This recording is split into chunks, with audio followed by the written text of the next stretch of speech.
Okay. Okay, so we're learning the Maimer Basi Legani Tafshin Memvov. We are holding page 443, the beginning of the second paragraph, but we'll go back to the first paragraph actually and make life easier.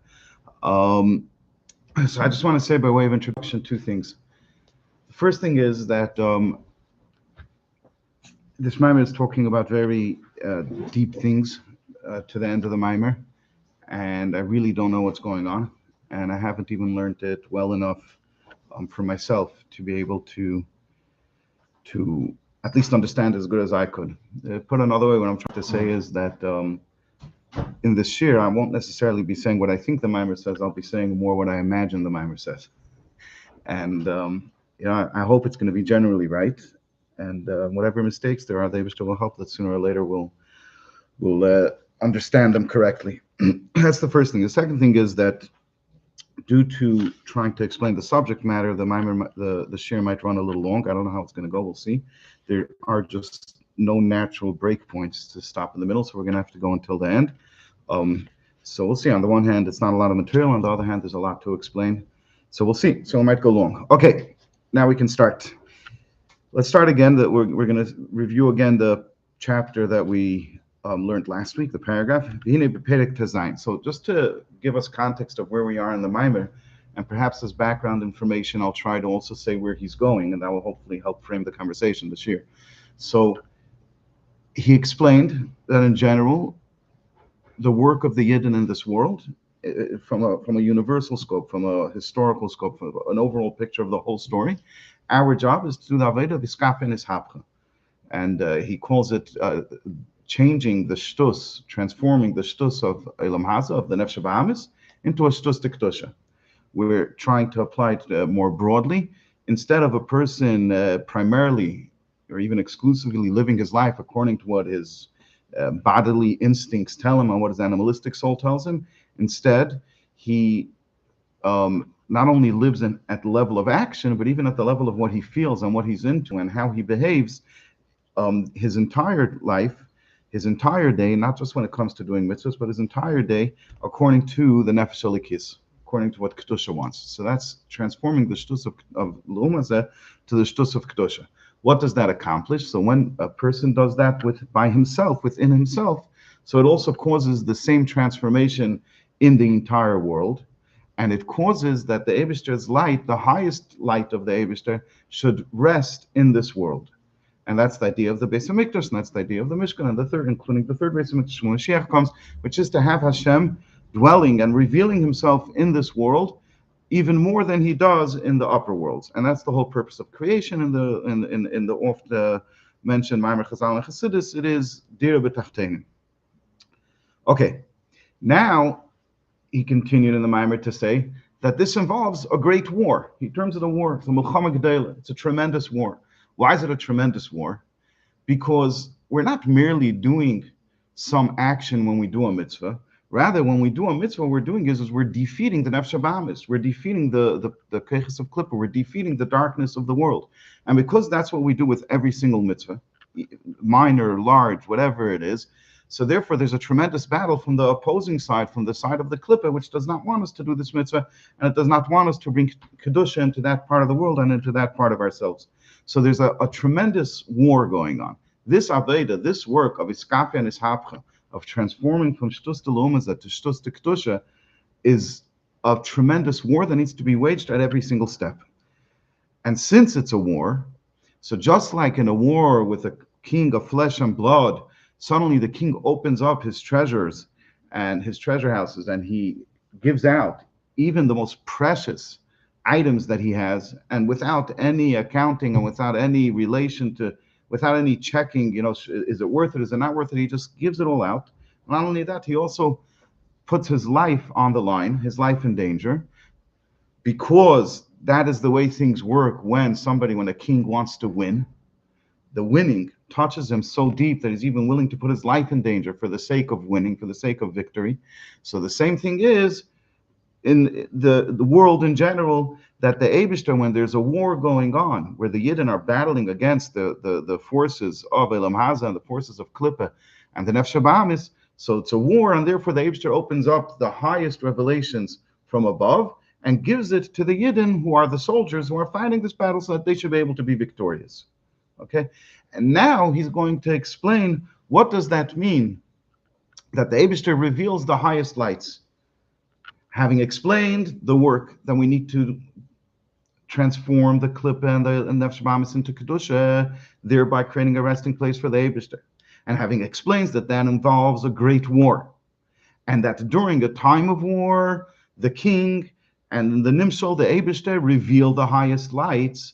So to the end of the Maimer, he's going to go in great detail to describe to us just how high these lights that the Eibishter gives us are, and how unusual it is that these lights should be revealed. How under any other circumstance, if not for a circumstance of war, these lights are never ever revealed.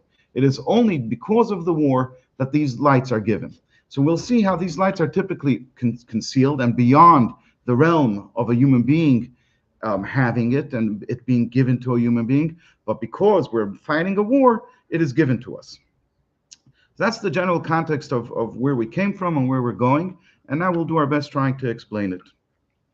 In the 16th chapter, which is the chapter that we're focusing on this year, because we're learning this chapter this year because it corresponds to the cycle of the study of Basi Legani every 20 years.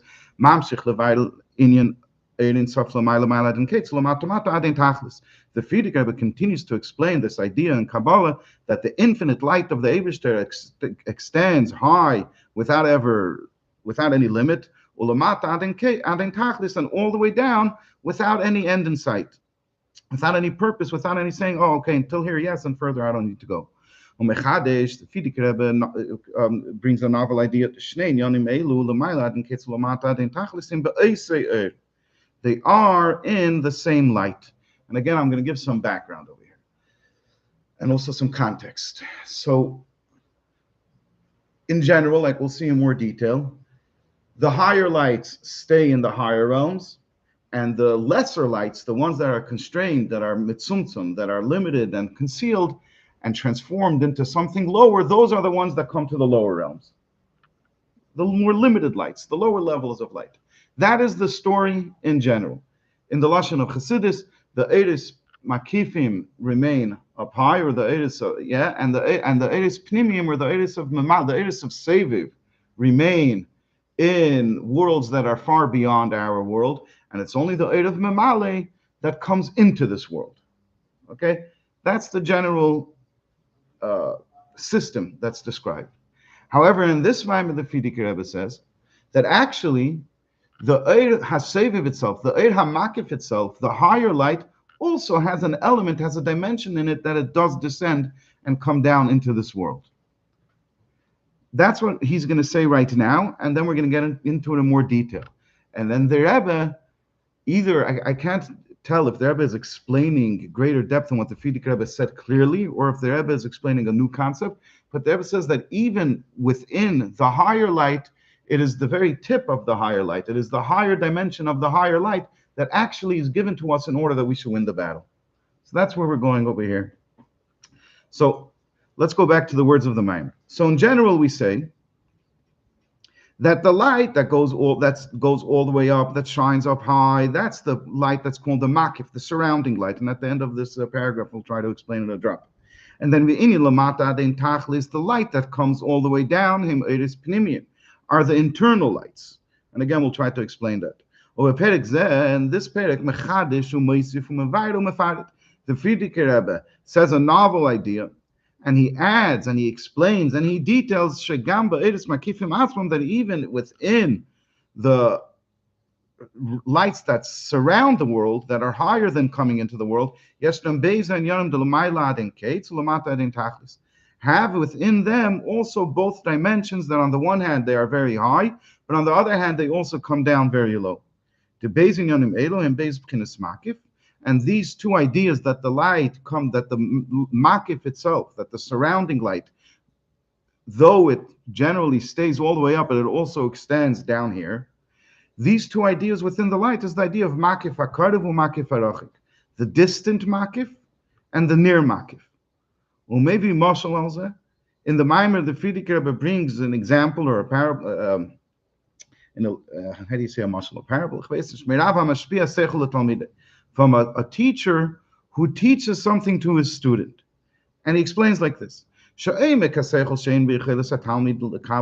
depth of the understanding that is not within the ability of the student to receive it and to understand it.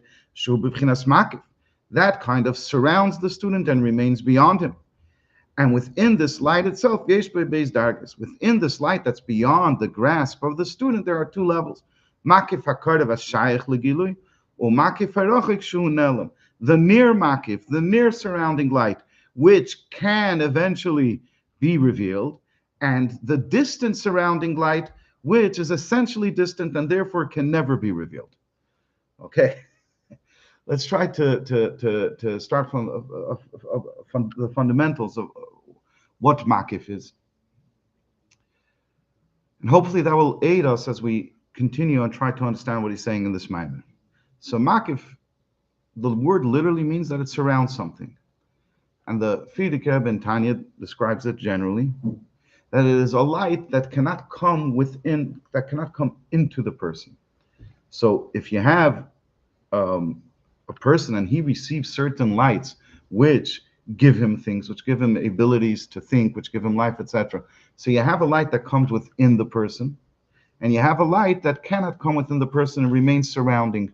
So the idea of makif is a concept to describe a light that is beyond the place that it's coming to, and therefore when it shines in that place, it can shine there in an internal way, in an integrated way where it's part of the place. Rather, it shines as from a distance. It doesn't affect the place directly. What's the opposite of makif then? Pnimi. Something that comes, pnimius, it comes internally. Like, so when the aura is able to enter the person, then it's called pnimi. Okay. Yes. Okay, so that's just general terminology, and I'll run through a few examples. Hopefully, from all of them, we'll get a better example. But these are various concepts that are used in Chassidus to describe them. So one of them is a very physical one, and the Rebbe is going to reference it soon. He says a person has different things that enable him to live. The first thing is food and water. Okay, so food and water.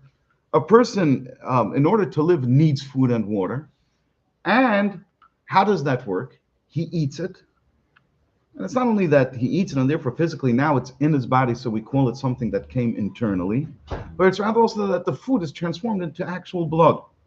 So the food is transformed into his body itself. It becomes part of his body. Now that's a pnimi, everybody can understand that. Another type of thing that people need to live is clothing. Clothing is like a makif. It is a makif. Clothing, without that, a person would be cold. He wouldn't be able to live. He would die from hypothermia, and also he can't go around without clothing. So it's something that a person needs to live. However, this thing is its source. The source of clothing is from a higher place than the source of food, and therefore it's beyond being the person that he should be able to take it in internally, and therefore it surrounds him. Okay, so clothing is part of what gives a person the ability to live, but unlike food that it goes inside him and becomes part of his guts and his internals and his blood, the clothing stays outside, stays around him, and that's a makif. And then there's an even higher level of makif, the makif harachik. The makif harachik, the example for that is a house. A house is also one of the necessities of a person to live, and it's one of the things that gives the person the ability to live a full life. However, unlike food, which goes within him entirely, and unlike clothing, which surrounds him but is measured to his size, the house is something that surrounds the person from a distance, and it's not made to measure. You can have many different people of different sizes walking into the same house, and they could all be there equally. Unlike clothing, where it has to fit each person individually according to his fit.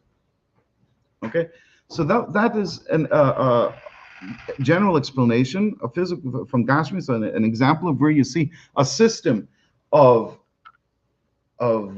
things that are given in a pneumistic way versus things that are given in a makiftic way, in a surrounding way. So far, so good. Yeah. How does this connect to like the idea of like sorry if I'm not remembering this correctly, but that like a mitzvah is almost like a levush too, right? That it creates like a right. Don't they use that same type of Yes. language? And then is that to say that like say mitzvot are like or makif? Then is Yeah. that's the same idea? Yeah, absolutely. Oh, It okay. is the same idea. Yeah. Okay. Okay. So, and Torah is pnimi.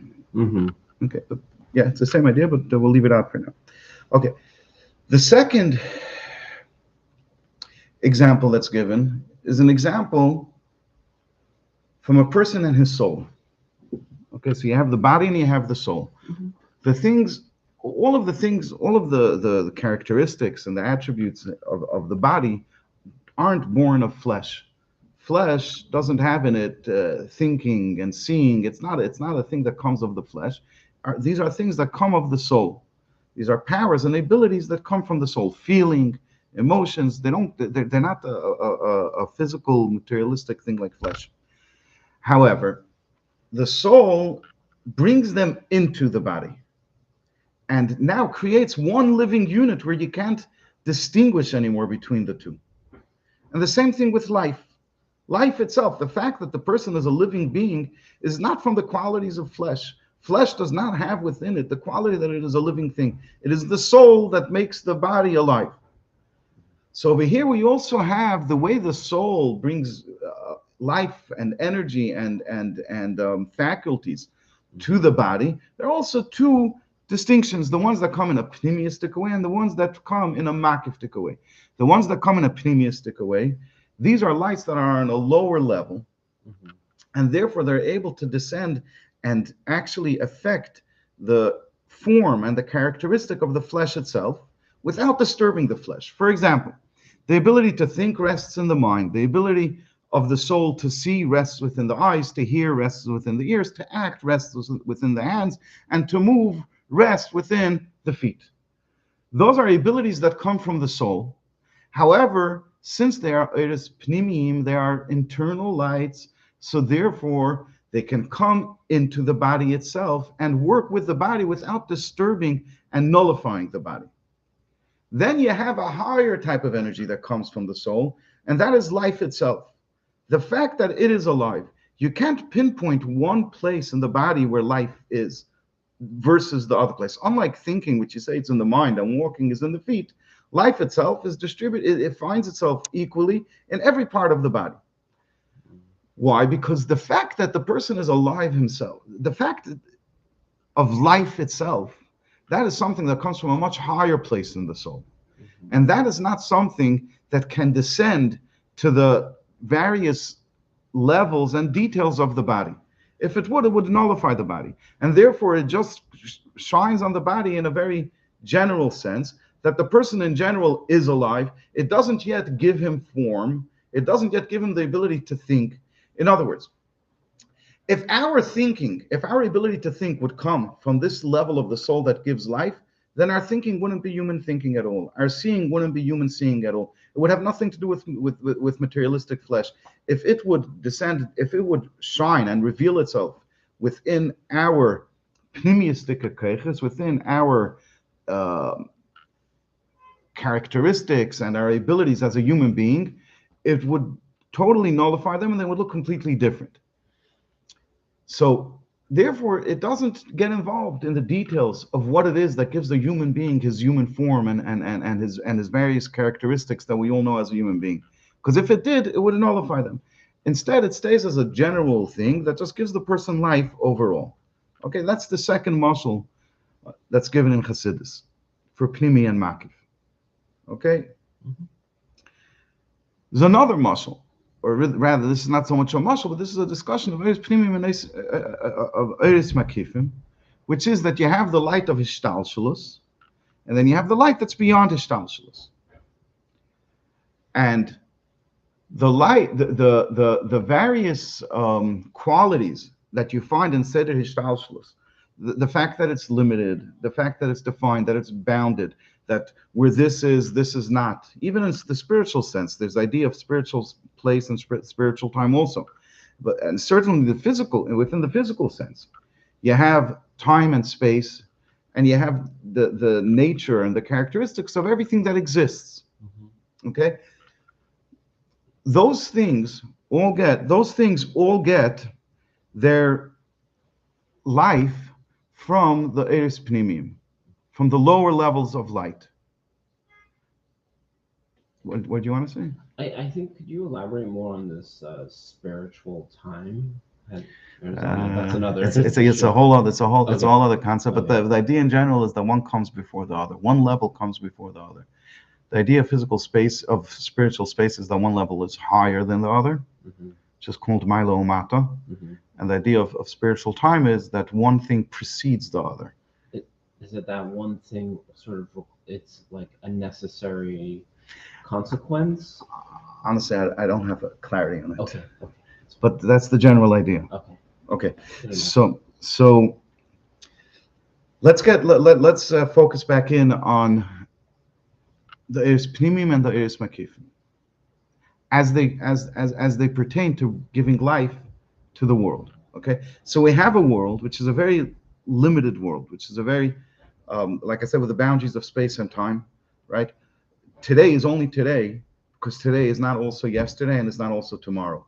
If today would be yesterday and tomorrow and all time combined, then there wouldn't be a concept of today. It wouldn't exist. The very fact for today to exist, you need boundary, you need limitation. The same thing with place.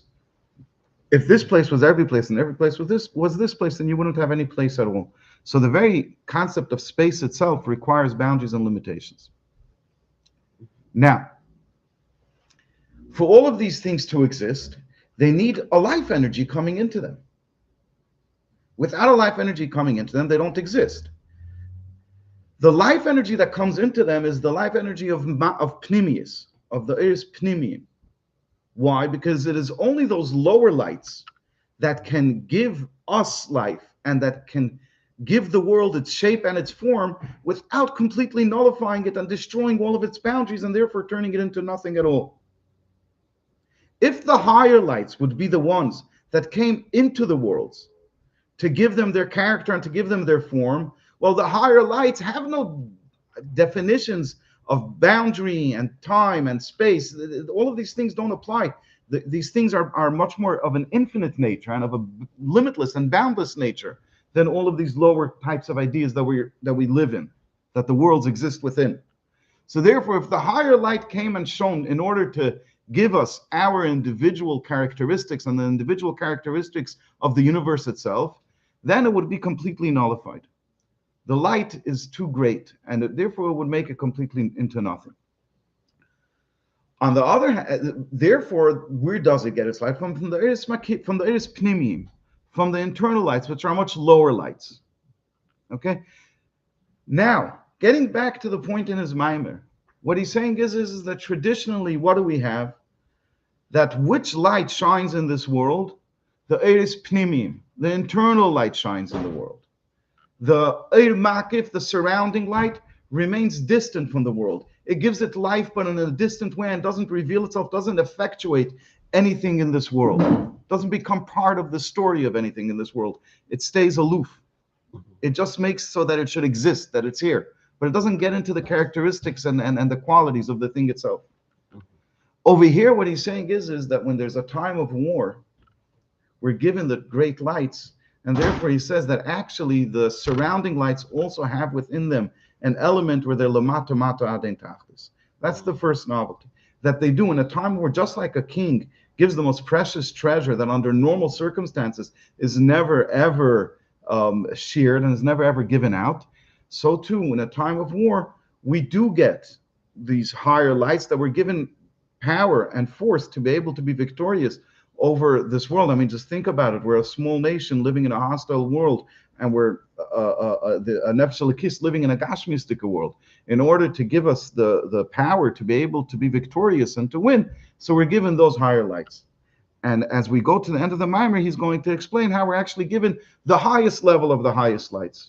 But to get to that point, it's going to take quite a while and a lot of things to explain. Okay, does that give some clarity?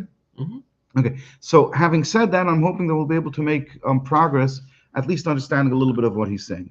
In order to explain these concepts but in the terminology and in the mind, in the conceptual model of Kabbalah. The surrounding lights, they are connected with the sphere of Keser, and with of the crown which is even be above the head, right? The general idea being that just like in a person, what's the highest part of the person? His head. So Seder Shtalshlus, the beginning of Seder Shtalshlus is Chachma, which corresponds to the head. That's the highest part of the person. Now you find that there's something even higher than the head, which is the crown. It goes above the head. It goes on top of the head. So the idea of a crown, of a keser, is something that's beyond Ishtalshlus. It's the makif light. It's the surrounding light. Okay, it's not the epinimi of Ishtalshlus.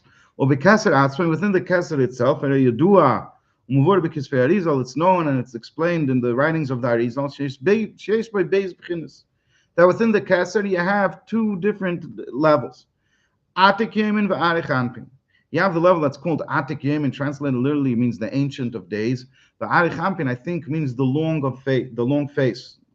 The literal translation gives no understanding into what it means. We'll get to it in a moment, a little bit at least. The B'chinas Atik Yemin. What does Atik Yemin mean? What level is that? Hu Makif Arachik. Okay, that is the distant Makif, which we brought a muscle from before. That is like the house as compared to the clothing, which is the near Makif. And that's why its name is Atik, because it's Miloshe Netak. Atik shares a shirish with the word Netak in Lashon Kodesh, Shehu Netak V'Rochik, that it's separated, it's apart and distant from everything else. And then the Arich Anpin, I believe that the word Arich symbolizes that it's long, that it extends itself more, that it's not apart like Atik, but rather it comes to places, it extends itself. Oh, Maishi, you just missed the whole Akdoma. No, but without it, you can't understand the word that's going on. Even with it, you can't understand the word. That even assumes that I got it right. But anyways, I could give you a chazar. No. I don't know. Maybe like for Arichan, what was it again? Atik Yemin, the next paragraph. Atik Yamin, yeah. And then there's the other one too. Arich Anpin, yeah. Yeah. And that's long face. Literally, I wouldn't try to. Also say like panim is also like Previous, internal. No, you can't say. Think over here, the idea of a face, 443. The idea of a face over here symbolizes that there's some form, there's some shape, there's some thing that has a form to it. Like it's more that's the spheres. The spheres, Chachma, Bina, each one has their own shape and their own form. It's a reference to that, but it's not that because it's still a makif. It's still from the surrounding lights. Okay, I'm going to give a general overview of where he went in the Maimon and where he wants to go. And then, like I said at the beginning, I'm not saying what I think he's saying. I'm saying what I imagine he's saying.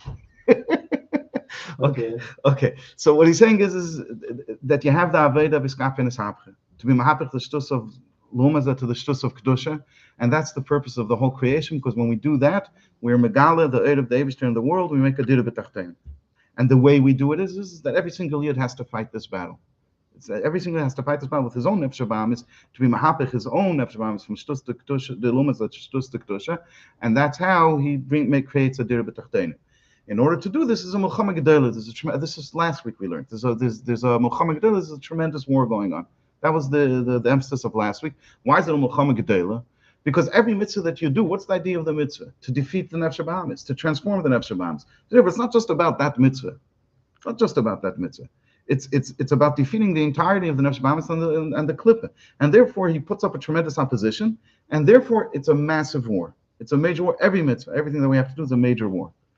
Since it's an union of war, so therefore, just like by a Melech Basar V'Dam, what happens by a time of war? He takes those eitzis that are never ever shared with anybody. Even it's right; they're not even allowed to set their eyes on it, and he gives it out to the soldiers who are fighting the war, and he splurges on it. He just gives it freely. So to by us, since we have to do this Aveda, which is a tremendous war, the Eibishter gives us the eitzis, the treasures, the Eretz Achinai, and the highest lights. The Eibishter gives it to us so that we should be able to win the war. Just like the soldiers get the treasure for the purpose of winning the war, the Eibishter gives us for the purpose of winning the war. And now, until the end of the Maimer, he's explaining, and that's the emphasis of the Eis of this year, is explaining just how high are these Eis, and what's the Chiddush that in a time of war we get these Eis. How different are they from the Eis that we get in normal times? That's the general overview of the Maimer. So again, Skafia and Ishapcha the lumas at the shtus the kedusha, and that's how we make a dir b'tachtenim. This involves a war within ourselves, within our nefesh that every single lead has to wage, and therefore, in a time of war, you get deep treasures, you get the highest lights that are possible, and is going to explain to us just how different it is, and just how much beyond the normal system it is. These lights that we get in order to win and be victorious in the war. In order to explain it, he opened up the whole concept of makif and pnimi. And he says like this: under normal circumstances, which Eidis shine? The Eidis Pnimiyim shine. And the Eidis Makifim Bechlal don't shine. And the Rebbe says that the Fidik Rebbe is Mechadish, that even actually within the Eidis Makifim itself, there is an Indian in the Eid HaMakif that it's Lamata Mata Aden Tachlis, that the Eid HaMakif also comes all the way down.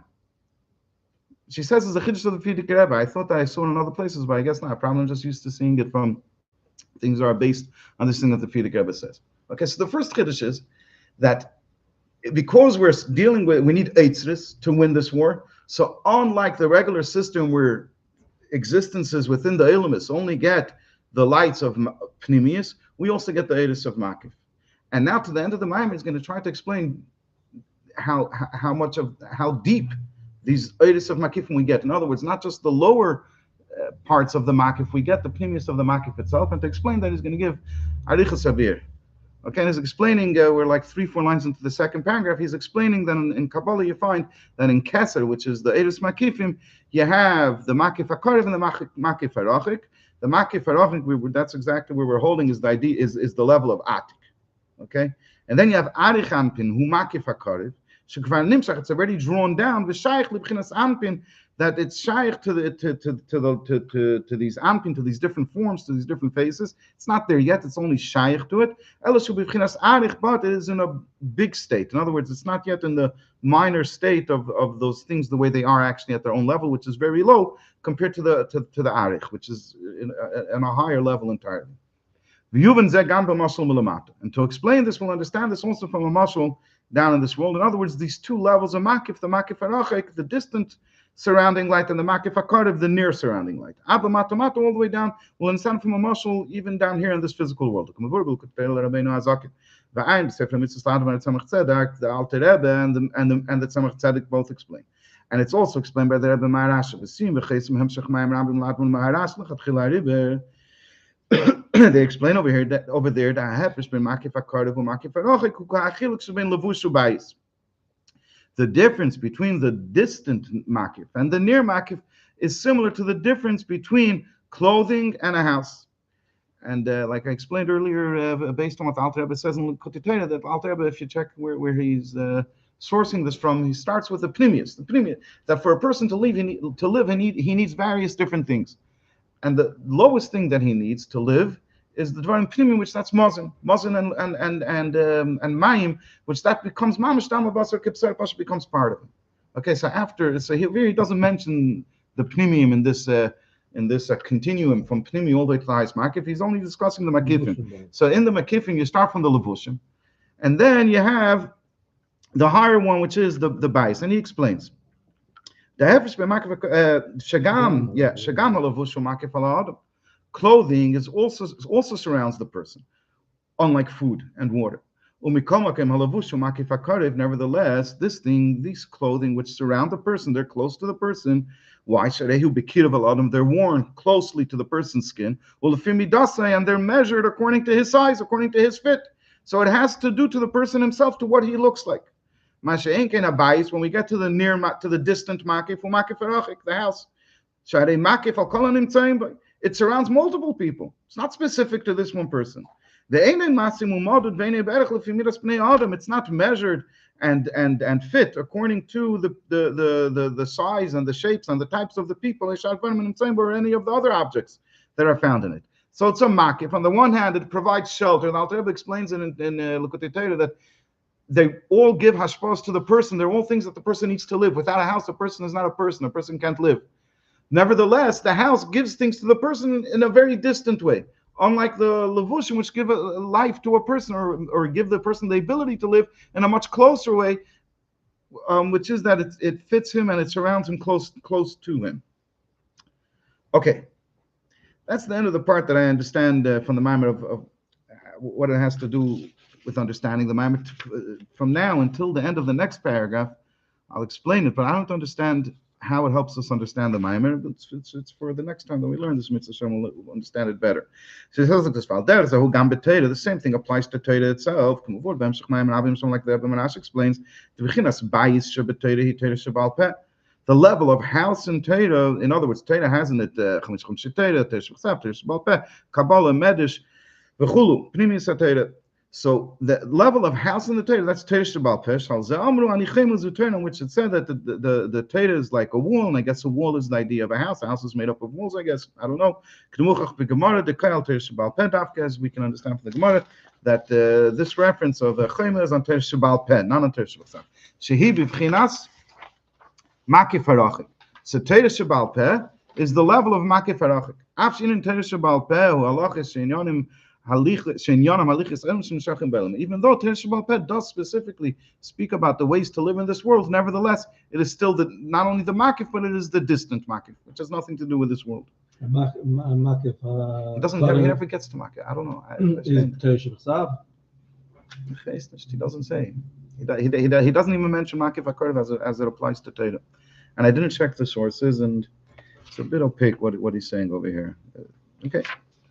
In the 16th chapter, which is the chapter of this year's cycle, he explains further the Beis Makifim Elu, these two levels of Makif HaKarv and Makif HaRachik. Oh, I'm sorry, the Makif HaKarv and Makif HaRachik, it does say, yeah. Hem B'chinas Makif Doir Yasher and Makif Doir Chayzer. Okay, the Frierdiker Rebbe discusses that these are the level, the Makif of the direct light and the Makif of the reflected light, or the light that bounces back, that comes back. Without getting into an explanation of things I don't understand. Anyways, the Oir Yashar is a direct light that comes without any concealment. And the Oir Chayzer is a light that shines after it's been concealed. So it goes down, is concealed, more and more. And finally, after all of the concealment, it bounces back with a tremendous and deeper revelation than it ever did before. And that's the Makif of Oir Chayzer. According to what the Mittler Rebbe explains, the difference between the direct light and the the returning light, the light that reflects back or that is bounced back, is like the difference between Talmud Bavli and Talmud Yerushalmi. As the Gemara calls it, Charif u'makshe u'masun u'masik. The Gemara describes that there are two types of students. There's one student who is sharp, and he asks one question, and then you give him an answer. He has another question. He finally understands that. He asks another question on top of that. That's one type of student. Then you have another type of student who's the masun u'masik. He's, how do you say galasin? Relaxed, but he's settled. He's settled and he answers. He sees everything. He can find a place for everything. He can figure out where to put everything in its place. Okay. So the Gemara asks, which one of these students is the better one? The Gemara answers the masun u'masik. The one, not the one who can find constantly. He's sharp, and therefore he finds details of and things. Not the one who is settled and brings everything down and explains. Now it's explained that this is Talmud Bavli and Talmud Yerushalmi. Talmud Bavli is Charif u'makshe. In Talmud Bavli, you have constantly questions are being asked, and the second you thought you understood something, comes a question. This is the way the Mittler Rebbe explains it. Comes a question. And now you suddenly what you understood before doesn't make sense. It loses its whole light. You had a question, you understood it. Now there's the light of what you understood. Comes the next question, it's Mailim in the Lashon of the Mittler Rebbe. The new question is Mailim on the previous Eir. So therefore, it's a situation of Helam, of darkness. That's what's called the Machashakim Heishivani, and that's actually the Oir Chayzer. Because what happens after all of these questions and through all of these questions, the gila that you have afterwards is actually much higher. And then you have the system of Talmud Yerushalmi, which is an Oir Yashar. Everything is direct. You learn Talmud Yerushalmi. If you do, I never have yet. But if you learn Talmud Yerushalmi, so then everything is explained. Halachas, it's explained. The answers are just drawn down into this world and just explained straightforwardly without questioning, without questions. Okay. And according to what the Frierdiker Rebbe explains, or what Rebbe Menashe explains, the Teresh Shebal Peh B'Chlalos is makif movement shebeis dargas ele doiri yasher v'ercheser shebeteresh Shebal Peh hein makif doiri yasher makif doiri cheser. At these two levels in Teresh Shebal Peh, the Talmud Bavli and Talmud Yerushalmi, the system of asking questions one after the other versus explaining and answering things. So this is the system of Oiri Yasher, which the makif, the surrounding light of Oiri Yasher, which is a lower level, and then umakif doiri cheser, the makif, the surrounding light of Oiri Cheser, which is the higher light. So I guess what he's saying over here is, maybe I can understand a little bit better what it has to do with the flow of the Maimer. His point the whole time is continuing the chiddush of the Frierdiker Rebbe, that within the Eira Makif itself, you have the Lamai Lamai Ladiketz, you have Lamata Mata Adin Tachlis. The Lamata Mata Adin Tachlis is not only the Eir Pnimi, it's also the Eir Makif has in the Lamata Mata. So therefore he's bringing from many different dimensions where we see that in the Makif itself you have these two aspects. First he brings from the Isis of Kabbalah, you have Atik and Arich, and then he brings from Teresh Shebal Peh, that within Teresh Shebal Peh you have which is a Makif, nevertheless within it you have two levels of the Makif. You have the Makif of Oiri Yasher, which is the lower level of Makif, and you have the Makif of Oir Cheser, which is the higher level of Makif. So within Makif you have higher levels and lower levels. Okay? Now finally this last paragraph is going to finally explain the point that that either the I don't know if it's the Rebbe's point or the Frierdiker Rebbe's point. Well, finally we're going to get to it, which is that the highest level of Makif is what's given to us. Those are the treasures that are given to us. According to what the Rebbe Rashab explains in Ein Beis, when you have a teacher and a student who are entirely of different levels, I think it's the Frierdiker Rebbe when he touches on this brings the example of Shlomo HaMelech. We'll bring an example of the Rebbe. Yeah, the seichel, the understanding is like once bringing with Simon Jacobson. So he says, we're talking about his interactions with Rabbi Yoel. So he says Rabbi Yoel didn't think I was very smart, and he wasn't saying it in a way like he was offended at what Rabbi Yoel was saying. He was saying it in a way that it seemed to me like what he was saying is that the Gabi Rabbi Yoel, he wasn't really such a smart guy. Yeah, this is what Simon says.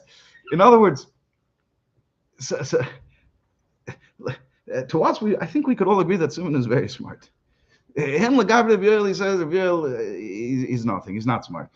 To put Rabbi Yoel near the Rebbe, Rabbi Yoel, Simon, and us, and the cat are all the same far from the Rebbe in our level of what we can understand. To paraphrase what the Rebbe Pirate said. So what he's saying over here is like this: that you have this Rav, you have this Rebbe, you have this Shlomo HaMelech, and then you have a person of regular abilities, and the teacher is trying to explain something to him. So he says, before the teacher can explain anything to the student, he first has to hide his seichel, the way the teacher understands things, his way of thinking, his world of concepts and ideas is not anything that exists by the student. It's not that he understands it on a deeper level. His whole thought, his whole intellect is something that does not exist by the student because he's in a different world than him. It's only after the teacher hides his own seichel that now there's the general possibility for there to be a seichel that the student can understand. And after this empty space that this tzimtzum that the Rav creates, so afterwards, al dekamat tzimtzumim, through a process of further constraints and concealments, then you actually have hashpala talmid when the teacher finally opens up his mouth and says something to the student. Okay, I'm going to add some context to the story. First, from what the Frierdiker Rebbe says in his Maimer. Frierdiker Rebbe describes in his Maimer that you have a teacher. Again, we're talking about this level of teacher who teaches a student something. The student understands something. Okay, the part that the student understands, that's the Eir Pnimi. That's what comes into a Pnimius, the Seichel. We learn a Sikh and we understand what the Rebbe is saying very well. However, if we pay attention, then we'll sense in the Sikh and the Maimer and whatever it is that we're learning that there's something deeper. Either we understand that there's something deeper, or if at the very least, if Frierdiker Rebbe says we sense, we feel that there's something deeper, even though we can't even understand that there's something deeper. Frierdiker Rebbe says that's the makif. That's the part of the teacher's seichel that's beyond our understanding, and therefore we can't internalize it, and it's makif, and therefore it remains distant from us. Okay, so that's the one level in the makif of the teacher's seichel. Okay, so he says like this: the seichel that's within the realm of the student that can be given to the student as it finds itself in the mind of the teacher himself, even though this seichel is still at the level of surrounding the student. He can't internalize it in his own mind. He can't really get it. So who b'chinas hahelem shel hagili. That level is called the helem that's within the revelation. Therefore, after several tzimtzumim, after several processes of concealment and constraint, it can be revealed. Okay, and we'll try to explain a little in a second. The only reason why we call it a helem is because the mekabel can't get it. When you look at it from the perspective of the Rav's own seichel, so over there it's not gili. It's over there, it's not helem, it's gili. So what he's saying is like this. You have two worlds of seichel. You have the Rav's world of seichel and the Talmud's world of seichel. Even though we're using the word seichel, but you can almost see you can't compare them. It's like shifting your mindset from understanding things on a Newtonian level, on the level of the way the world operates, on the level of molecules, anything greater than an atom or greater, where there are certain rules of the way the world works. And then this world itself, you have the atomic thing and the subatomic way, the way things work. Suddenly all the rules change. What's a solid table? And you can't see through it? There's suddenly mostly empty space, where you can't talk about things that have a precise position, where they exist and it's over here and it's not over there. No, you could just give a probability. It's somewhere. Its probability of being here is X, Y, Z. The whole system changes. You're talking about the same physical thing. The whole system changes. Maybe we could use that as the marshal. Seichel. It's the same. You call it seichel, but it's a whole different system. The way the Rav understands it is on a way that's beyond and that's wondrous to us that we can't even begin to understand. Then you have the world of the seichel of the Talmud. And that's already, we all know that. That's what we know. So what you have is like this. The Rav hides his seichel. After he hides his seichel, before he speaks to the Talmud yet, he reformulates his thoughts and his ideas in a way that the Talmud will be able to eventually understand it. Okay? Legabe the Talmud, what is this? It's a helem. The Talmud can't yet understand it. But by the Rav, it's a gili. He sees it. It's fully beginning, and it's a revelation of it. What was previously concealed within him is now standing in a revealed way. So that's not the true helem. The true helem is not the makif, the part of the seichel of the Rav that's shaykh to the Talmud, but not yet on the level of the Talmud. That's not the true helem. It's only helem legabe the Talmud who can't yet perceive it. But it's not true helem. True helem is the seichel of the Rav himself. That's true helem. So if we were to go back to the terminology and the framework that the Frierdiker Rebbe puts on it, you have three levels. You have the seichel that the student himself understands. The sicha, we learned the sicha and we understand it. You have the makif, where it's beyond our understanding, but we get there's something deeper in the sicha. There's something deeper in the maimer. That's a makif. We can't get it. That's why it's a makif. Or it's a makif. That's why we can't get it. But if you learn the sicha and learn the Rebbe's Torah more and more, then after time, says the Frierdiker Rebbe, you'll be able to get that also. Because it's shaykh. It's a makif that's shaykh to the Talmud. So you learn the sicha 10 times. And you learn it in 10 years from now, after you've had a chance to learn more Torah, and especially more Torah of the Rebbe. Now you get that deep thing. And really, it goes without end, because then again, you realize something. But the point is that it's always something that's shaykh for you to understand. It's a makif. It's beyond us, but it's shaykh to us. Then you have the third level, which is the helem, the true helem. This is the seichel of the Rav, the way it is within the Rav himself. And the way the Rebbe Rashab explains it in Ein Beis, they work on opposite principles. When the Rav is thinking deeper into the seichel that he set aside so he could explain it to the Talmud, so the more the Rav thinks about it, the more he can explain to the Talmud. There's more light, there's more revelation.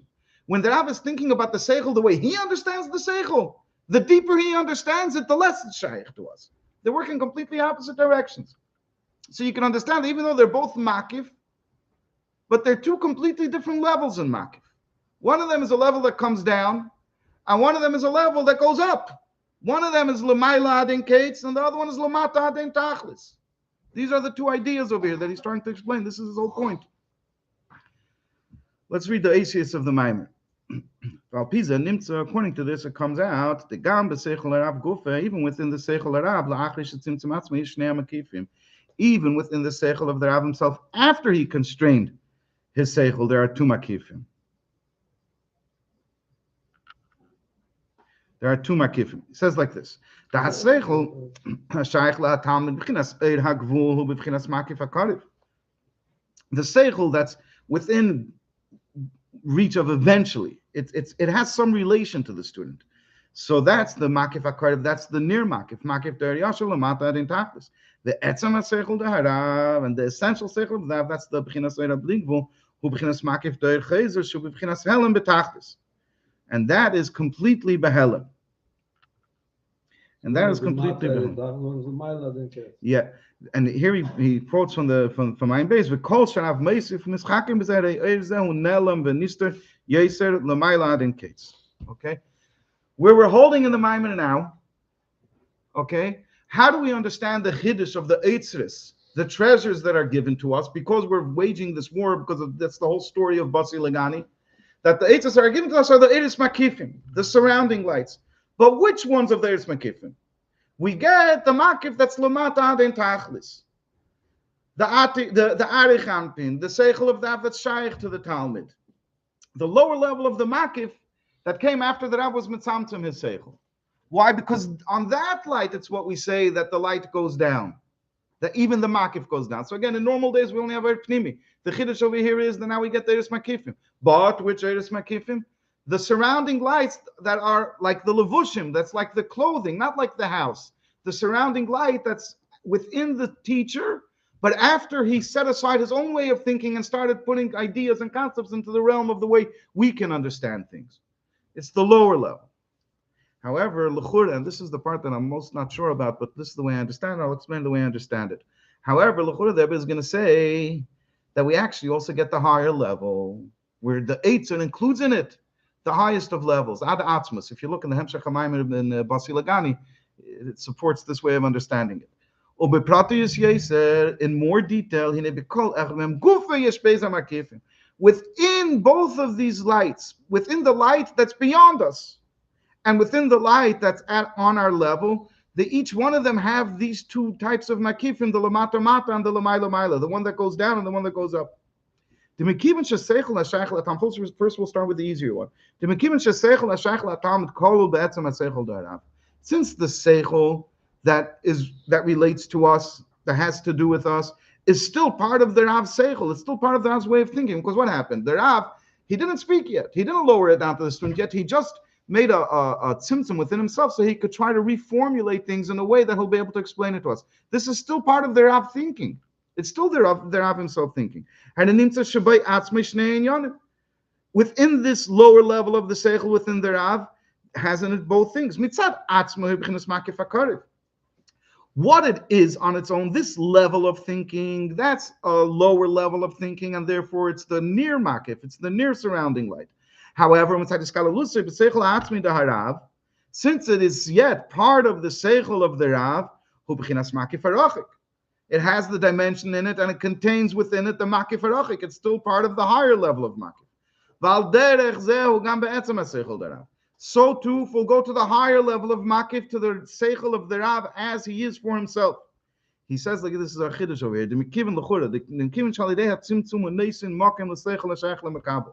Since by a process of tzimtzum, he's able to leave room, to leave a space, to create a seichel that the student will be able to understand.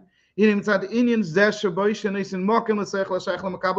this quality that we find within the seichel of the Rav himself, that he leaves space for the student to be able to understand it. It's actually a near makif that does come down to us and that we can understand. Okay, so what we have over here is like this. In both ways, we have to do with the makif harachi. If you're going to talk about the lower level of seichel of the Rav, that comes after the tzimtzum that is mitzamtzum himself. So it's also makif harachik. It's not just makif hakarev. You told me that the Rav was mitzamtzum his seichel, that he set aside his seichel in order to reformulate ideas in a way that the Talmud can understand. But still, it's part of this. It's part of the teacher's seichel. It's part of the Rav seichel. It's part of makif harachik. So when this light comes to us, we're also getting makif harachik. We're also getting the higher makif, what he calls in Basi Legani in the Hemshech, the Eid of Atzmus. Looking at it the other way, how about, but what if we want to talk about the Etzem Seichel Rav? The Etzem Seichel Rav, now we said that's makif harachik that we can never have a shaykhis to. La'ilam, he uses the lashon in one of the mamar. Never have shaykhis to. So he says like this: this makif harachik allows itself tzimtzum. It allows itself to be able to be set aside and allows for a revelation of a seichel for the Talmud.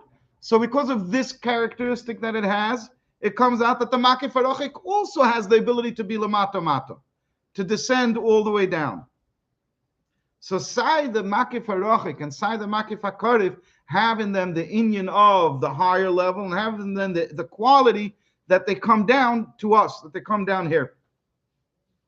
So to finalize the chiddush of what the Frierdiker Rebbe is saying is that at a time of war, we get these treasures milamaila that not only do they go beyond the normal system of Eir Pnimi, and they're now Eiris Makifim, but they're also the Makif Harachik. And in two ways, how it's also the Makif Harachik. Because first of all, the Makif HaKarev that does come to us is part of the Makif Harachik. And second of all, the Makif Harachik itself, we see leaves space for it to come down. Okay, to properly explain the science, we would have to spend another hour on it, so we'll just leave it the way it is. But to sum it all up, what he's saying is like this. Basi Legani, I came to my garden, to the place the way things were in the beginning of creation. The way things were in the beginning of creation, which light of the Eibster did we have in this world? The Pnimi. The Pnimi is Dike light. A much lower level of light, even though it was Iker Shchina. I think that's what he's saying. Then what happened? Then we had these great concealments and this time of great darkness and this 2,000-year Golus. And now we're busy fighting a war. And what happens during the time of war? We're given the keiches, not only of this light that was in the beginning of creation, but we're given the eitzis, the treasures of the light that's way, way beyond the Eir Pnimi, ad kedei, the Eir of the Atzmus itself. That we get the keiches of Atzmus itself are granted to us in order to be victorious and to win the battle and to win this war and this job that we have, that every single one of us has, that the Frierdiker Rebbe told us in Tafshin Yud, in his mime that he gave us, he was giving us his marching orders until the time Mashiach comes. And he's telling us that we Dafka are given the keiches from Atzmus. And with this you can understand why Dafka in this generation, Hasidim have so much Kabbalah Soil to the Rebbe, and so much Mesiras Nefesh for the Rebbe in ways that you didn't see in any other generation at all. Because l'chura, part of the explanation is that in order to win this war, we're given the keiches from Atzmus. And the Rebbe says, "V'hinei inin zeh," this idea that we just explained before, hu b'chinas ha'etzer shalamayla. That's the treasure shalamayla that we were talking about. That's given to the soldiers who are fighting the battle. As the Frierdiker Rebbe explains in greater detail later in the Maimon. The etzer zeh, to who is this treasure given? Nimsar l'anshei hachal shem anshei hatzava. It's given to the warriors, who are the members of the army, the people of the army, the soldiers in the army. And it's given in such a way. Look how the Rebbe describes how this is given. First of all, the Tzav Yesh Gimel Perushim. What does it mean that it's given to us? What does it mean that these deep and high lights of Atzmus are given to us? If you could say lights of Atzmus, but these keiches from Atzmus, or whatever it is, that they are given to us, they're given to the soldiers. So there's three Perushim. Aleph Lashon Chaya. First of all, it's a soldier who fights a war. All of the troops, the soldiers, the armies of the Eibishter left Mitzrayim. And there's an even higher idea over here that it says in the pasuk that the Eibishter took the Bnei Yisrael out of Mitzrayim. There's an even higher level which is explained in other places. So the first thing is that it's given. This light is given to whom? To the soldiers, to the people, to the Yidden, to the living Yidden. To the Yidden Bechlalos. Base. The second meaning of the word tzava, Lashon Zman Mungbal, means to say a set and defined time. Like it says, There's a time for a person on this earth. This light that's given to the Anshe Chayil, we're not talking about a spiritual Jew somewhere in the spiritual worlds. This light is drawn down, and not to the Yid's neshama as it exists on high, but rather it's drawn down to the Yid and given to the Yid down here in this physical space, in this physical world. In Nitzachon HaMilchama, as the Fidik discusses later in the Maimon, each one is given a set amount of time to win the war, like we learned also in Leisiyim Shekela. And there's another explanation in Tzava Gimel, Tzava Lashin Tzivyain, a beautiful shape, a beautiful form. That all of the creations were created in their tzivyain, which means in their form and their shape. And he explains the Hagam, even though the Yidden, there are many different Yidden spread out across many different levels. They have 10 different general categories. From the highest levels of the heads and the leaders of the tribes, all the way down to the wood chopper and the water carrier. Nevertheless, by Yidden, everything is an eifin of iskalalus, where each one is intertwined and it comprises the other one. In other words, they're all made up of each other. They're not separate things that are only made up of themselves. They're all pashat made up of each other. Shazel tachlis hayefi, which when you combine many different things of different colors and shapes and types and materials, etc., that brings out the ultimate beauty. Tzivin shekol miribig gvanim. This is given to Yidden who live in this world as one, as people who are part of one large body, each one contributing their own beauty into the work that they do and into the work that needs to be done to bring Mashiach. The cholzeh, maybe it's all of this, the giving of the treasure and the giving of the treasure in these three ways, that it's given to a Yid and it's given down here in this world, and in even of his skalalos where everybody's working together, that brings to the victory of the war, Adlan Nitzachon HaGamer, until the ultimate victory, Begula Mitzvah Shlema, with a complete and final redemption. The true and final redemption, Gula Shein Acharei Galos, a Gula after which there will be no more Galos after it. May be speedily in our days. Al de Mashiach Tzidkenu, through Mashiach himself, who will come. Yahweh, may he come. V'yigalena, and he will redeem us. V'yilecheinu kumis la'artzena, and he will lead us standing upright to our land. V'agala didan, in our times. V'mehedav yameinu mamash, speedily now. Amen. Amen. Kaya. Yeah. Yeah.